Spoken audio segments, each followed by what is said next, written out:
ধন সম্পদের লোভে শুরু হয়েছিল দুই বন্ধুর যাত্রা, কিন্তু তা শেষ হয়েছিল এক ভয়ঙ্কর সত্যের মুখোমুখি হয়ে। তাহলে আজকের এই গল্প শুরু করা যাক। অনেক বছর আগের কথা। কৃষ্ণডাঙ্গা নামে ছোট্ট একটি গ্রাম ছিল। আর সেই গ্রামে রবি ও সুব্রত নামের দুই বন্ধু একসাথে বাস করত।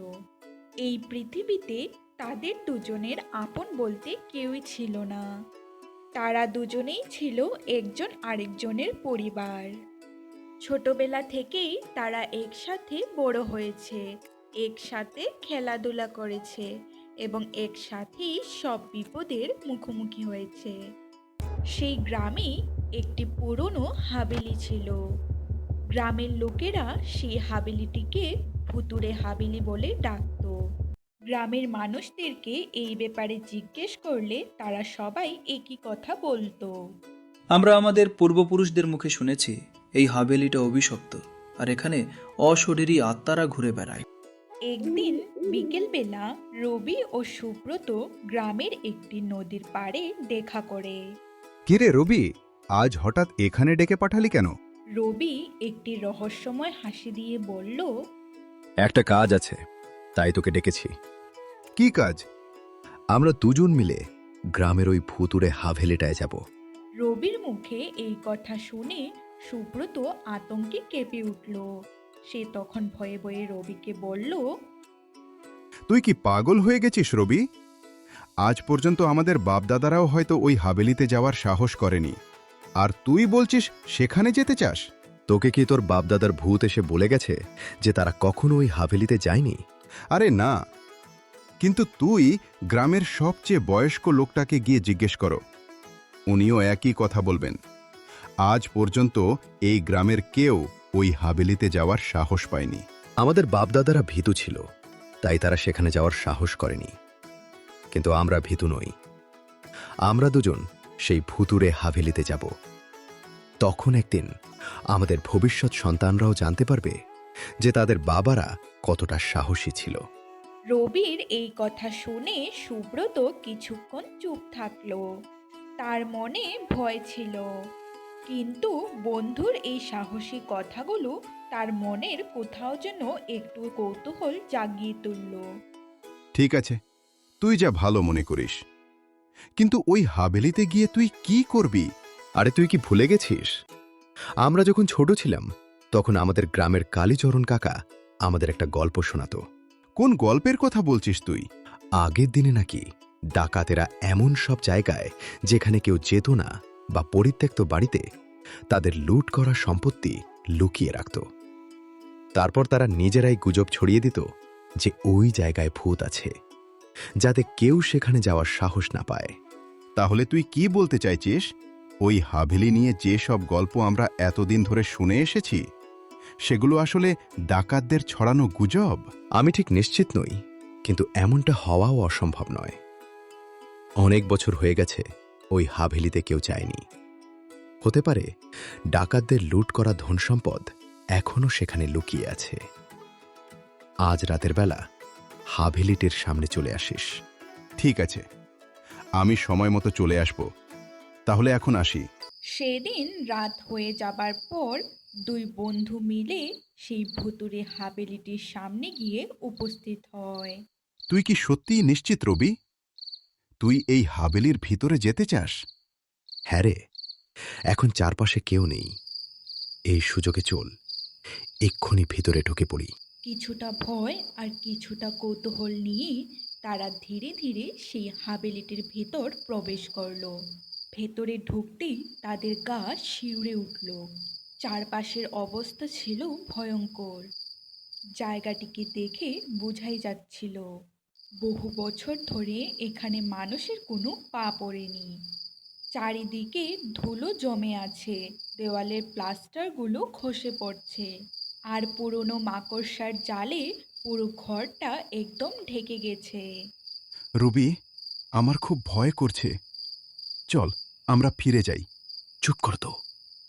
আজ যখন এত দূর এসেছি, তখন এই হাভেলির রহস্য উন্মোচন করেই ছাড়ব।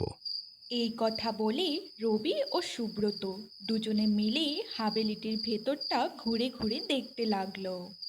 তারপর তারা দুজনে হাভেলিটির একটি ঘরের ভেতর প্রবেশ করলো।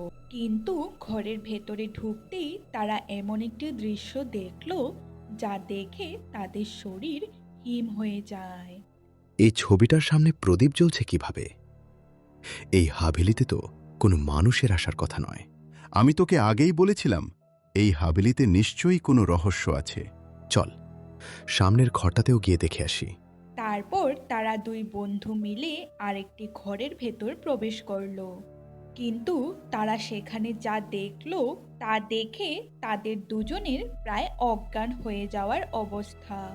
ঘরের মাঝখানে দাঁড়িয়ে আছে একটি জীব, যার চোখ দুটো বড় বড়, পায়ের বদলে নিচে ঝুলে আছে লেজ। সুব্রত তখন ভয়ে কাঁপতে কাঁপতে বলল, ভাই, এটা তো একটা জিন। আমিও তো তাই দেখছি। তখনই হঠাৎই সেই জিন তাদের দুজনের দিকে তাকিয়ে গম্ভীর গলায় বলল। বহু বছর পর আবার মানুষের মুখ দেখলাম। জিনটির মুখে এই কথা শুনে সুব্রত তো আরো বেশি ভয় পেয়ে যায়। ভাই দেখ, জিনটা কি বলছে। এর মানে এখন ও আমাদের মেরে ফেলবে। তুই একটু চুপ করতো রবি, আমাকে দেখতে দে বিষয়টি। তারপর রবি সাহস করে জিনটির দিকে তাকিয়ে বলল, তুমি কি সত্যিই একটি জিন? হ্যাঁ, আমি একটি জিন। তাহলে তুমি এই হাভেলিতে কি করছো? জিনটি কিছুক্ষণ চুপ রইল। তারপর সে ধীরে ধীরে বলতে লাগলো। অনেক বছর আগে এই হাভেলির মালিক ছিলেন এক ধনী জমিদার। তার একটি মাত্র মেয়ে ছিল। জমিদার মারা যাবার পর তার মেয়ের উপরেই সব দায়িত্ব এসে পড়ে, কিন্তু সে ভয় পায়নি। সে তার বৃদ্ধ বয়স পর্যন্ত তার দায়িত্ব পালন করে গেছে। তোমরা একটু আগে একটু ঘরে যে ছবির দেখেছ, সেটা তারই। সে ছিল খুব দয়ালু এবং সবার প্রিয়। কিন্তু একদিন কিছু ডাকাত এই হাভেলিতে আক্রমণ করে তারা এই বাড়ির সব ধন সম্পদ লুট করে নিতে চেয়েছিল। জমিদারের মেয়ে তাদের বাধা দিতে গিয়ে মারা যায়। তার মৃত্যুর পর থেকেই এই হাভেলি অভিশপ্ত হয়ে যায়। তার আত্মা আজও এই বাড়িতে ঘুরে বেড়ায়। তাহলে তুমি এই হাভেলিতে কি করে এলে? আমি এই হাভেলির রক্ষক। বহু বছর আগে এক সাধু আমাকে এখানে বেঁধে রেখেছিল, যাতে আমি এই জায়গাটাকে পাহারা দিতে পারি। আমি কাউকে ক্ষতি করি না, কিন্তু যারা লোভ নিয়ে এখানে আসে তাদের আমি কখনো ছাড়ি না। জিনটির এই কথা শুনে রবি ও সুব্রত একে অপরের দিকে তাকালো। তারা ভালো করেই জানতো ধন সম্পদের লোভেই তারা এখানে এসেছিল। আমরা দুঃখিত। আমরা শুধু কৌতূহল থেকে এখানে এসেছিলাম। আমরা কোনো ধন সম্পদ নিতে চাই না। জিনটি কিছুক্ষণ তাদের দিকে তাকিয়ে রইল। তারপর সে ধীরে ধীরে তাদের দুজনকে উদ্দেশ্য করে বলল, তোমাদের চোখে আমি লোভের চেয়ে সাহস আর অনুশোচনা দেখতে পাচ্ছি, তাই আজ তোমাদের আমি ছেড়ে দিচ্ছি। রবি আর সুব্রত আর এক মুহূর্ত সেখানে দাঁড়ায়নি। তারা দ্রুত হাভেলি থেকে বেরিয়ে গ্রামের দিকে দৌড়াতে লাগলো। আর কৃষ্ণডাঙ্গা গ্রামের সেই হাভেলিটি আজও নীরবভাবে দাঁড়িয়ে আছে। হয়তো এখনো সেখানে কেউ পাহারা দিচ্ছে।